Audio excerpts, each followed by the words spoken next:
Boom, boom, boom. All right, and welcome back to Star Trek Strange New Worlds Reaction, Episode 4, Among the Lotus Eaters. Yes, and I had to go look that up somewhere to figure out what that was. I didn't see it again. Yes, and welcome, my co-host Brian. How are you? Well, how are you doing? I am fantastic. Yeah, I don't know what the deal is with these. I keep catching myself trying to find the mysterious titles, and they never show up. So, yeah, we still get the intro, right? Like, yeah, I mean, you got a whole title screen. I mean, whole intro and all that shit. Yeah, you said it, intro. Yeah, and no title that I can ever spot unless it's on the side of the ship as a decal or some shit like that. I don't know, man. An asteroid in the background. Yeah. You're just supposed to. Maybe that's some game we didn't know we were even playing. ARG, new Star Trek ARG. Where's Waldo for the titles? Yeah. But yeah, it's called Among the Lotus Eaters. And once I saw that title, I was like, really? Okay. I don't know why. But anyway, I'm Sean, that's Brian, and I fly the ship. Yeah, I don't know. This felt different, right? This felt like it was supposed to be an Ortega episode, but it wasn't really an Ortega episode. Right. Well, and then, the whole thing starts off at the beginning. We're in Pike, and we start off with Pike, and we've got his little log going on, so we're inside his head. And what's he doing? What is Pike always doing when he's not in the freaking con? Cooking. In the kitchen. Yeah, right? So, so you kind of think it's going to be, okay, it's a Pike episode or something like that. We see some stuff from, because they rehash. Whatever they rehash, you can tell kind of how a story is going to go from the recap. So, I mean, you kind of thought it was going to be a Pike episode. But yet, they also teased Ortega's too, so.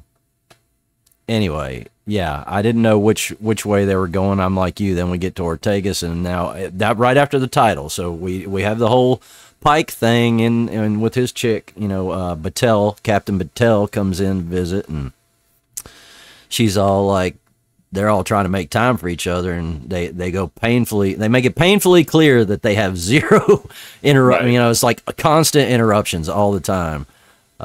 So we see that Pike quickly puts his shields up. I would say that's very apt what happened there right after she found out the bad news. Or launches defensive maneuver or something along those lines. Yeah.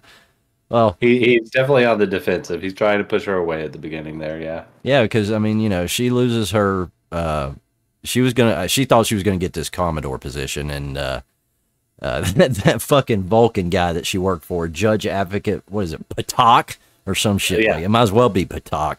Could be something like that, yeah. But it does start with a P. Yeah, it does. But yeah, he kind of fucked her over, and so I guess Chris overheard it, and I guess he used it. We find out later he used it as an excuse to kind of push her back, whereas normally he'd want to push the person back, but in this case he didn't because he actually likes her. Right. So, and then right after the titles, we're in Ortega's head. Mm-hmm. Of course, that's after we find out that they have to go back to Rigel 7 because they had been there before and there was some contamination. Right. Yeah. Prime directive. Yeah, prime directive contamination, and we're heading back there.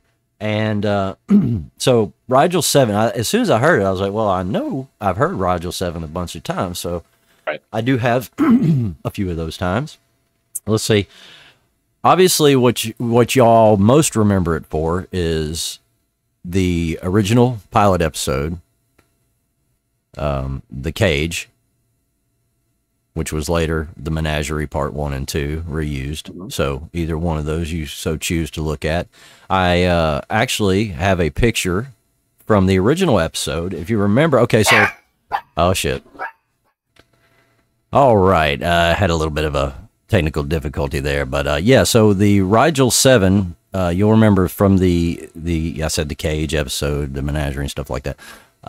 It's the part where they send Pike to the place with the castle, and he's got the chicken, and she has like the blonde wig on, and they're kind of having a picnic or whatever, and they got the castle with the big. Well, it turns out it's a Kalar, right?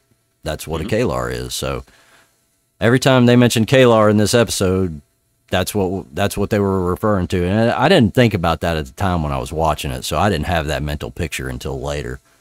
Right.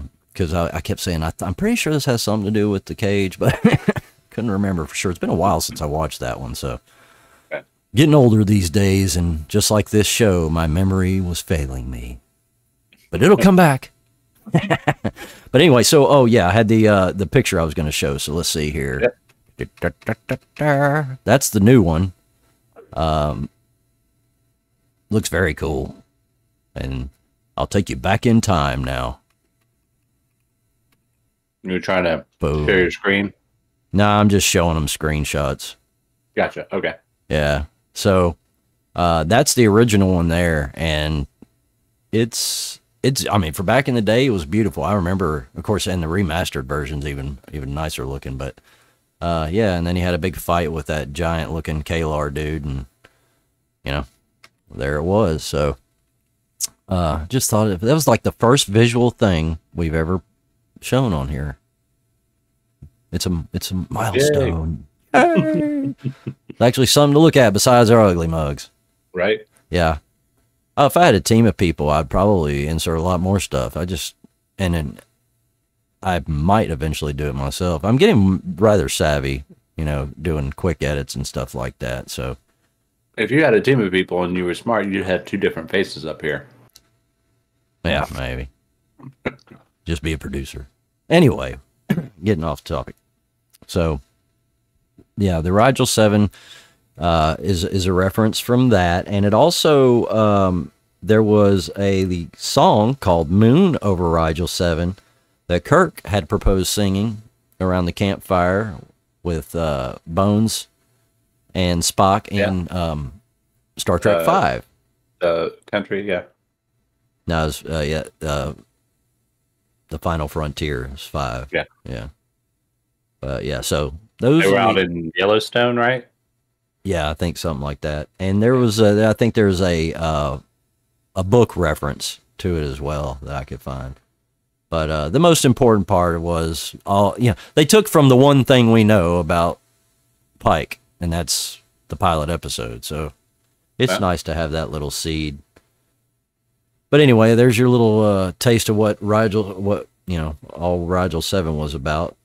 Now we're back to the modern day. Ortega's awfully pissed off at Spock because he, comes to do his job. I thought the line was funny. She's like, just learn when to leave people alone, Spock. Right. He's like, sorry. I'm working on that. Yeah. That was a pretty good line. But I think ultimately she realizes that, you gotta be, she flies the ship. Right. And she's damn good at it. And she, episode, right? yeah, that was driven home. But she's damn good at it. And she needs to take that and own it, because I get it. You get bored sometimes. You want to go off and do something else. So she's all excited about going on this away team mission. So have we had an ensign that hasn't done some kind of crazy maneuver or hasn't there always been like an ensign episode? Yeah. Check out how cool this ensign is. Yeah, that's kind of like their thing, I guess. Their thing. But so let's talk about this episode, man. This is better than the 2 previous episodes. I would agree. For sure. I was thinking about Futurama the whole time. Everybody's got amnesia. Yeah, I didn't watch much Futurama. I did like it, but I didn't really watch that much of it. It was a long time ago. But that was the running thing in the Calculon. I don't know if you remember who he was, but he had a soap opera and everybody had amnesia in it. Well, I thought it was funny too that they ended up in a cage, and one of them says, "This is a cage," and I thought, ah! I feel like Peter, when he's in that movie theater. He said it. He said it. Yeah, you said the thing. Oh, I knew those helmets were one of the things that they got that was protecting them and keeping their memories intact. The guards that were there. You know, we find out that one of the people that they thought was killed in action has made himself king. Thought that was pretty funny. Right. I don't know. I really didn't get the whole interaction thing. It didn't feel right to me. Yeah. And that's what I was trying to say. I did like this better than the last two episodes, but it was still not as good as the first episode. Right. So, I mean, 4 episodes deep, and I'm still wanting, man. It fed me a little better. I mean, this had a good story that I could follow, you know, and the idea was neat. I don't think there was still backstory, right? This was not a cookie cutter clean episode, right? Yeah. I just had a problem with a few things though, and this is a problem I have with trying to do prequels in a time when technology is way better than the original series. Right. You did, because first of all, the computer basically saves everything. Yeah. And I don't consider, so basically I feel like we have all TNG type computers and all that, the way they're making out. First of all, they talk about having a subdermal universal translator.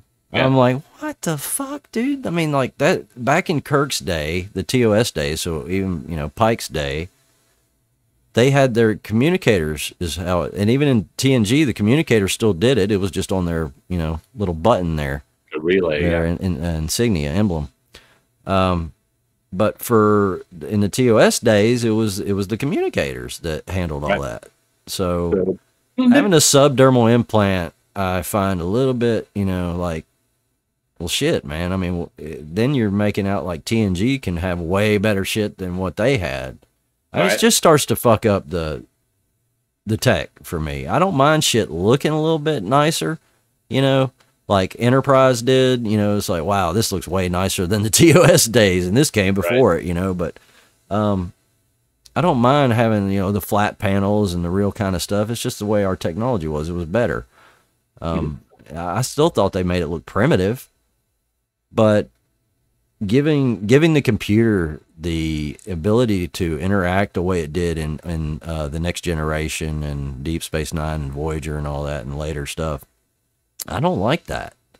Right. The computer is not supposed to be that. I mean, like, that's a level of AI that the Next Generation had that just wasn't out at that time, in my opinion. I mean, there's people that say, you know, well, there are holodecks in the original series if you watch the cartoon, you know, and I don't consider the cartoon canon. It's not live action, so I only consider live action stuff canon. But I'm sure there's a debate on that. But anyway, I mean, like, so I'm sure I'll still accept like, in comics, it's canon. Yeah, I'll accept the holodeck being there. That's fine. But now I'm supposed to swallow that their computer was way more interactive than we got, you know, let on. And these are guys that were holding handles in their turbo lift, but yet don't have to hold the handles in this turbo lift. I'm like, what the fucking hell, man? Why is the handle there? It doesn't make any sense. She shouldn't be laying on the floor and the turbo lift going anywhere. It's so that you know it's a turbo lift and not just an empty cylinder. I don't know. I mean, we didn't think that with TNG. It didn't have handles, and we didn't go, oh, they're standing in a closet. What are they doing? You know? Now they clearly made it obvious that you were going into a turbo lift. And the other, I think there was one other thing. And then they also did this thing that was highlighted in the Next Generation's first episode when I think I can't remember, it might be Riker looking for Data. It might be that scene, and or somebody's trying to find their way and they don't know how to, you know, find their way around on the Galaxy class starship. It's like all big and new to them. Right. And they say, "Oh, here, you just do this, touch this wall," and the computer lights up, and it will guide you with lights, you know, yep. and yeah, it'll show you where to go.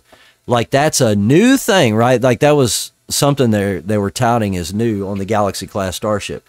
But no, man, the old ass Enterprise from pre-Kirk time apparently has that capability. I don't like it. I don't know. I mean, technically, we would have that capability, right? I mean, yeah, it's fine that we have it. Now, I'm just saying, in the context of continuity in the show. Well, that's the problem. Hey, that was the least offensive franchise to boot. It's like you eventually the current technology that we exist under, like either catches up, supersedes, or whatever. Right. Yeah. And so if you have a long lifetime of this sci-fi genre and you have to deal with different, eras of industry and research and whatnot, I think you're going to have problems like that. I think it's just a consequence of a long-lived sci-fi endeavor. Yeah. I mean, I think I'm pretty, okay with stuff for the most part. And I was saying there, those lights are the least offensive, the guiding lights. I mean, that's the least offensive thing, but it's just something I notice. I mean, dude, like many nerds who walked before me, I'm going to nitpick the fuck out of shit. Yeah. It's just the way we is. Fanboy alert! Fanboy alert!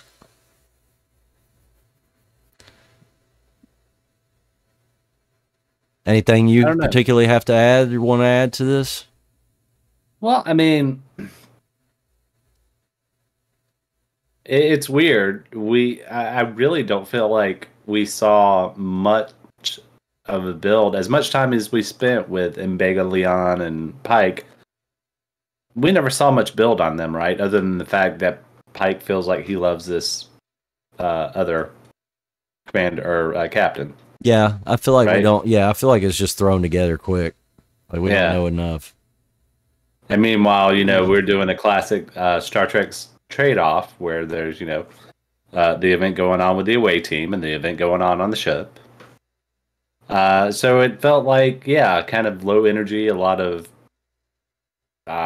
ground tread before, and just not a lot. But again, I still did enjoy it better than it wasn't a slow burn like the other two. I definitely didn't look up going, man, is this a longer episode than normal?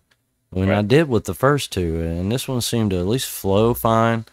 A little hokey that the computer managed to, save the day more or less by getting Ortega's to think out. I thought of how weird is it that reading, I guess they had to point that out, that Spock didn't think about they wouldn't be able to read if they lost their memory. Yeah. I don't know that if they could read that would have really hindered them too much anyway. I mean, like, say they could read those pads, they would still have a hell of a lot to try and remember. Right. So, I mean, at best, they would just, like, tell them who they are, maybe, I don't know. It kind of feels like the telephone type of screenplay that I've been talking about here. It's like that was presented so that we would know that it wouldn't mean anything later, right? Right. Yeah. The Steven Spielberg approach to directing. Yeah. You gotta focus on it for a good 10 seconds and make sure the audience knows this is important. This is important. Yeah, he's the worst. Yeah.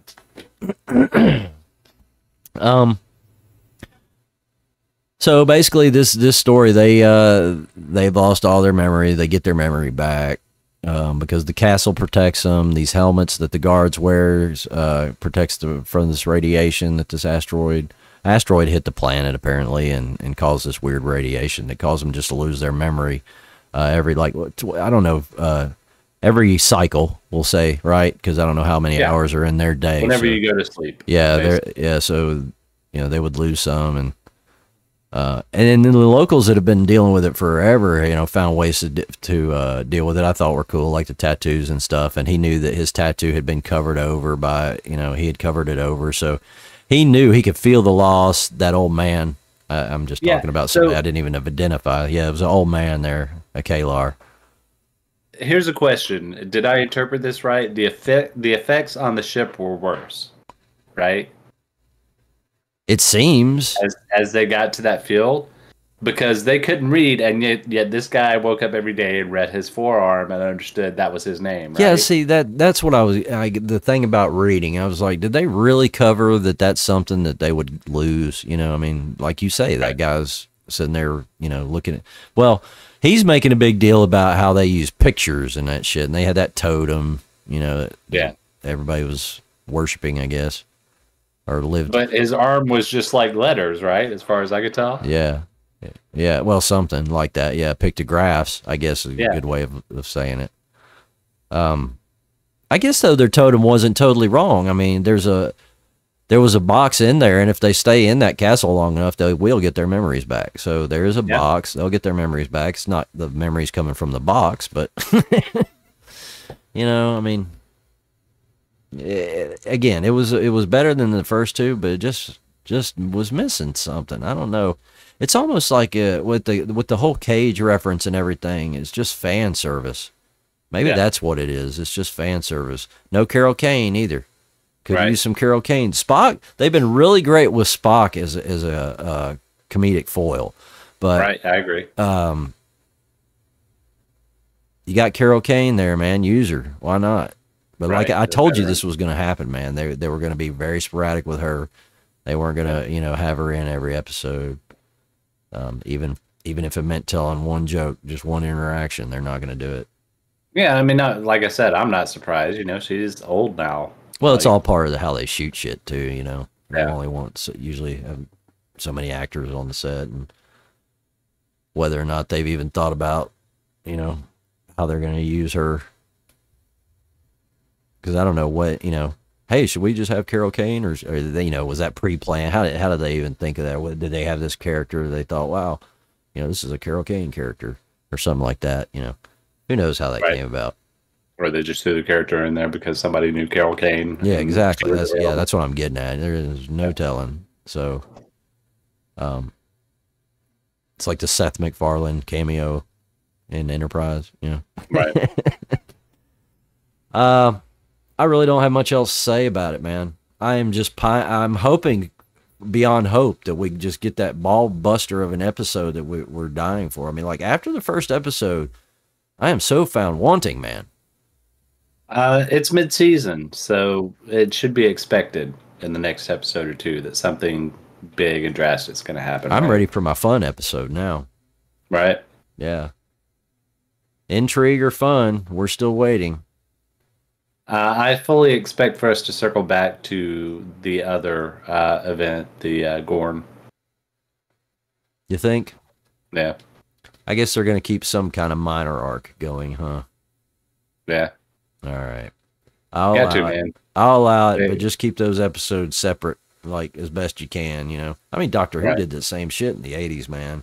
You know, they had a loose continuity kind of going. So I can dig that and still have separate episodes. Right on, man. All right. Well, we're so glad you joined us. I'm not sure if you gleaned anything good from that.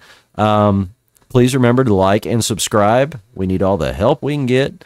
But I will say this: we are doing a little better, and that's awesome. So we thank you so much for watching, and we'll be back next week with episode number 5 reaction, just as soon as we can watch it, and as soon as Friday comes back around. Until next time, we'll see you on the flip side. Be excellent to each other. Thanks all. Peace out.